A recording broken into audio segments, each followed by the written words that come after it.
Welcome back for the third part tonight as we're looking at Hebrews chapter 6.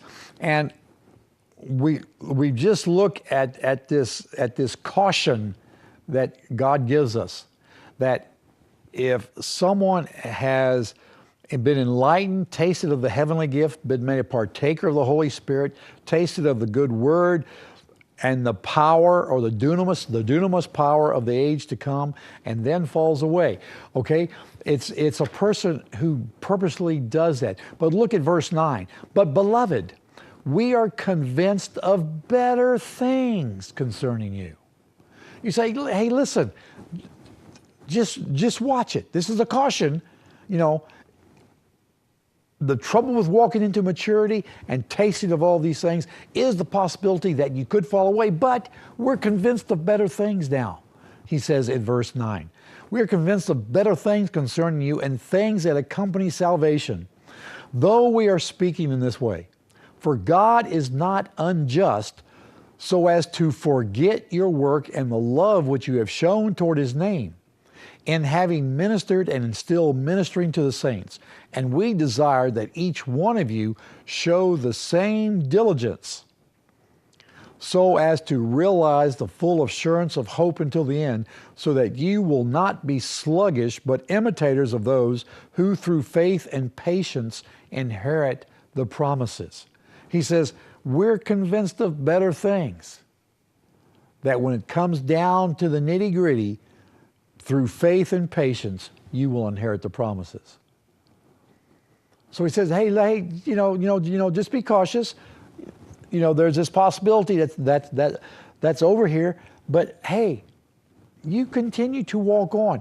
He says, God is not unjust so as to forget your work and the love which you have shown in His name, in having ministered and in still ministering to the saints. That's the same word, ministered and ministering. It's the word diakoneo. Diakoneo is where we get the word deacon from. So what he's talking about here are those who serve, ministry. Okay, that's what ministering is. It's service. And when we learn to minister to each other, we are being deacons. And listen, that's a high honor to be able to minister. You see, a lot of times we look on a deacon as this, someone who serves. Oh, no, it's not just, someone who serves. Jesus served. Jesus served people. He even performed a foot washing and said, you cannot be great until you can do what I have done. You see, service is one of the greatest things in the church that we can do. Working or doing things behind the scenes where nobody sees you, and you do it because you love the Lord so much you want to serve. And listen, remember who some of the deacons were in the early beginnings of the church. Stephen, who was stoned after going after the Pharisees and saying, you whitewash things, you killed the Son of God. And they stoned him. But his words were so powerful. And Philip was a deacon. And Philip was taken and told to go down to the road going to Egypt, and that's when he ran into the eunuch that was in the court of Pharaoh, or Ethiopia really, and won him to the Lord and baptized him, kind of in a sense sending the gospel into Africa. And then through the Holy Spirit transportation system was transported from there to another place. Listen, being a deacon is not just a petty thing. It's a great honor. And God will use it. God will use it. And he looks down on people that minister and brings favor to them. He says in verse 11, and we desire that each one of you show the same diligence so as to realize the full assurance of hope till the end. The word diligence there is the same word we saw a little earlier. It actually means speed. Each one of you would show the same speed so as to realize the full assurance. It's not diligence in sitting back and making sure, waiting for things to be perfectly right, and then going to it. In this case, it's let's go, let's not stop. Diligence, pressing forward and not falling back, so that you will not be sluggish, but imitators or mimic those who through faith and patience inherit the promises. We want to mimic those that we know are mature because we want to inherit all the promises that have been promised to us. That's what God has for us. In verse 13, for when God made the promise to Abraham, since he could swear by no one greater, he swore by himself. So he's picking up from the word promise. He says in verse 12, so that you will not be sluggish, but mimic or imitators of those who through faith and patience inherit the promises. For when God made the promise to Abraham, since he could swear by no one greater, he swore by himself, saying, I will surely bless you, and I will surely multiply you. That's a quote from Genesis 22, verse 15 through 17, which says, then the angel of the Lord called to Abraham a second time from heaven and said, I by myself have sworn, declares the Lord, because you have done this thing and have not withheld your son, your only son.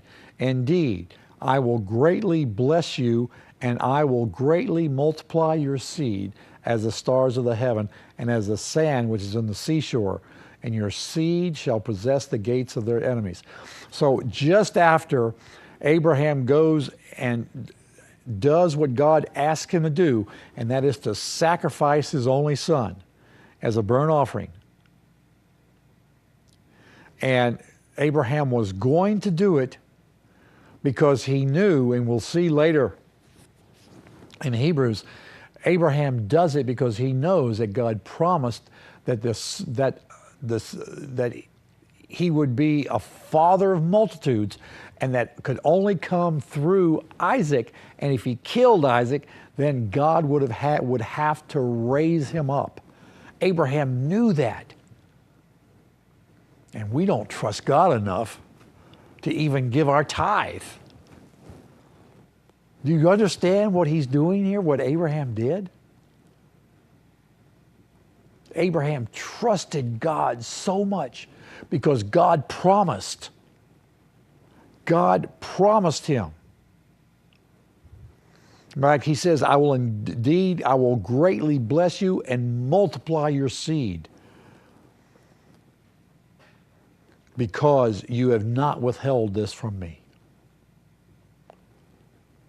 But the only way Abraham could not withhold is to understand that if God took his life, God would have to replace him. Because God had already told him it would be through Isaac. He had an argument with him about Ishmael. He said, well, why can't Ishmael do it? And God said, no, it's not Ishmael, it's going to be Isaac. And so now God says, I want you to sacrifice your son. Some believe that God didn't really say this to him. Abraham just decided to sacrifice his son to show the rest of the world that he was willing to do it. Oh, baloney. Baloney, baloney, baloney. He did it because God said, I want you to sacrifice your son to me. But what is interesting is that God says, by myself I have sworn, declares the Lord, because you have done this thing, I will greatly bless you. And that's what he's pinging off of here in Hebrews 13.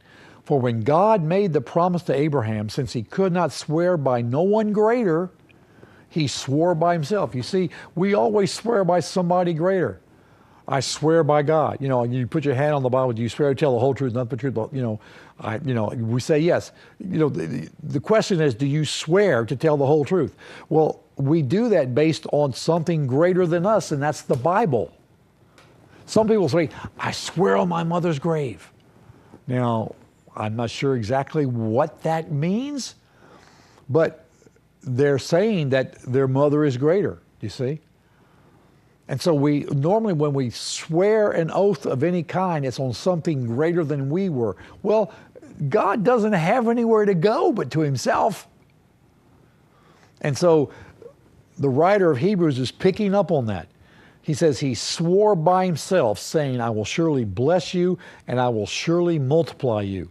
And so having patiently waited, he, Abraham, obtained the promise.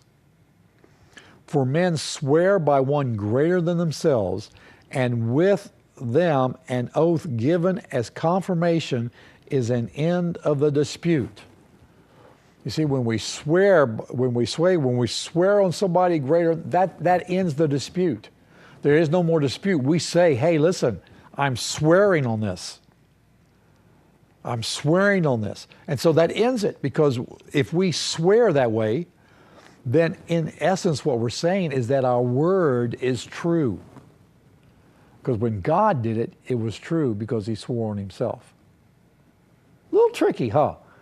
All right, think about that for a minute. Go ahead and get that cup of coffee and a piece of pie, and I'll be right back.